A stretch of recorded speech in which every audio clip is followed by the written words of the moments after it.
प्यारे दोस्तों, रिवायत में आता है कि हजरत ईसा अलैहिस्सलाम के आसमान पर उठा लिए जाने के बाद ईसाइयों का हाल बेहद खराब और निहायत बदतर हो गया। लोग बुत परस्ती करने लगे और दूसरों को भी बुत परस्ती पर मजबूर करने लगे। खासूसन उनका एक बादशाह था जिसका नाम दकियानूस था। वो तो इस कदर जालिम था कि जो शख्स बुत परस्ती से इनकार करता था ये उसको कत्ल कर डालता था। असहाब ए कहफ शहर अफसोस के सूरफा थे जो बादशाह के मुअज्जज दरबारी भी थे, मगर ये लोग साहिब ए ईमान और बुत परस्ती से इंतहाई बेजार थे। दकियानूस के जुल्म जबर से परेशान होकर ये लोग अपना ईमान बचाने के लिए उसके दरबार से भाग निकले और करीब के एक पहाड़ में एक गार के अंदर पनाह लिए और सो गए। दकियानूस ने जब उन लोगों को तलाश कराया और उसको मालूम हुआ कि ये लोग गार के अंदर है तो वो बेहद नाराज हुआ और गुस्से में आकर ये हुक्म दे दिया कि गार को एक मजबूत दीवार उठाकर बंद कर दिया जाए ताकि ये लोग उसी में रहकर मर जाएं और वही गार उन लोगों की कब्र बन जाए। लेकिन दोस्तों, रिवायत बताती है कि दकियानूस ने जिस शख्स के सुपुर्द ये काम दिया था वो बहुत ही नेक दिल और साहिब ए ईमान आदमी था।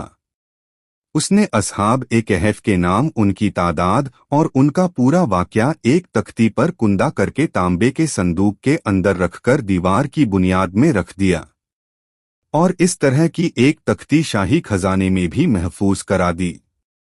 कुछ दिनों के बाद दकियानूस बादशाह मर गया और सल्तनतें बदलती रही, यहाँ तक कि एक नेक दिल और इंसाफ परवर बादशाह जिसका नाम वैदरूश था तख्त नशी हुआ, जिसने 68 साल तक बहुत शान व शौकत के साथ हुकूमत की। उसके दौर में मजहबी फिरका बंदी शुरू हो गई और बाज लोग मरने के बाद उठने और कयामत का इनकार करने लगे। कौम का यह हाल देखकर बादशाह रंजो गम में डूब गया और वो तन्हाई में एक मकान के अंदर बंद होकर खुदावंद कुद्दुस के दरबार में निहायत बेकरारी के साथ गिरी व जारी करके दुआएं मांगने लगा कि या अल्लाह अज़वजल कोई ऐसी निशानी जाहिर फरमा दें ताकि लोगों को मरने के बाद जिंदा होकर उठने और कयामत का यकीन हो जाए। बादशाह की ये दुआ कबूल हो गई और अचानक बकरियों के एक चरवाहे ने अपनी बकरियों को ठहराने के लिए उसी गार को मुंतखिब किया और दीवार को गिरा दिया।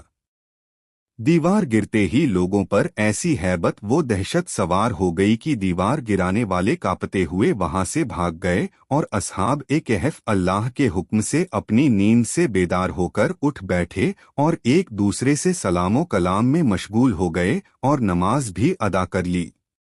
जब उन लोगों को भूख लगी तो उन लोगों ने अपने एक साथी यमलीखा से कहा कि तुम बाजार जाकर कुछ खाना लाओ और निहायत खामोशी से ये भी मालूम करो कि दकियानूस हम लोगों के बारे में क्या इरादा रखता है।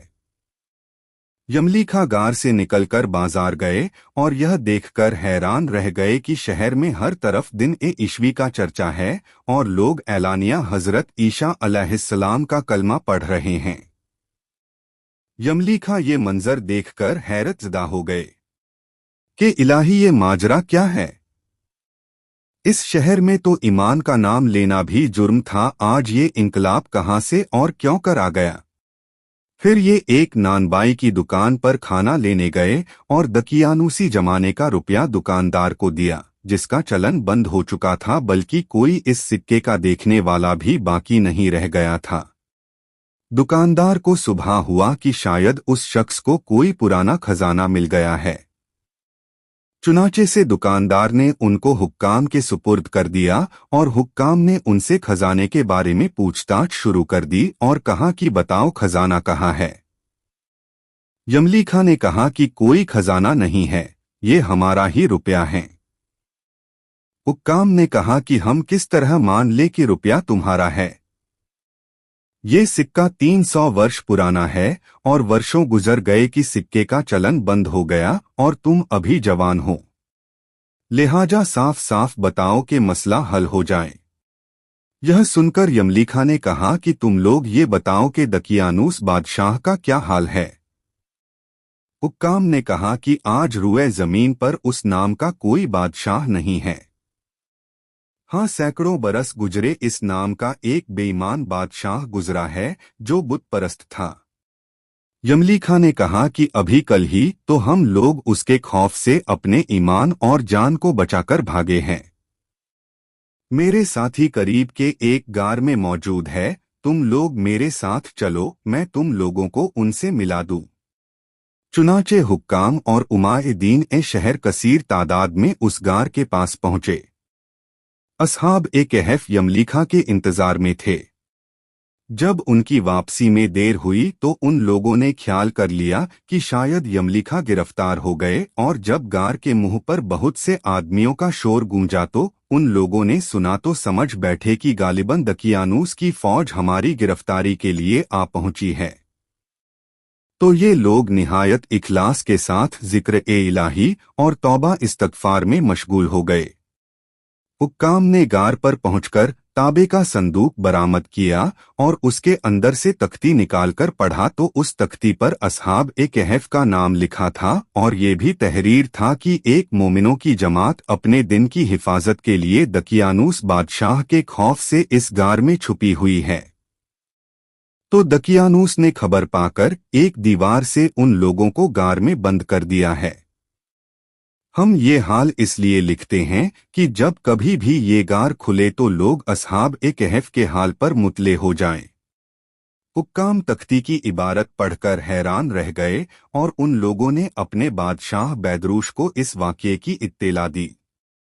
फौरन ही बैदरूश बादशाह अपने साथियों और शहर के लोगों को साथ लेकर गार के पास पहुंचा तो असहाब ए कहफ ने गार से निकलकर बादशाह से मोनिका किया और अपनी सारी बातें बयान की।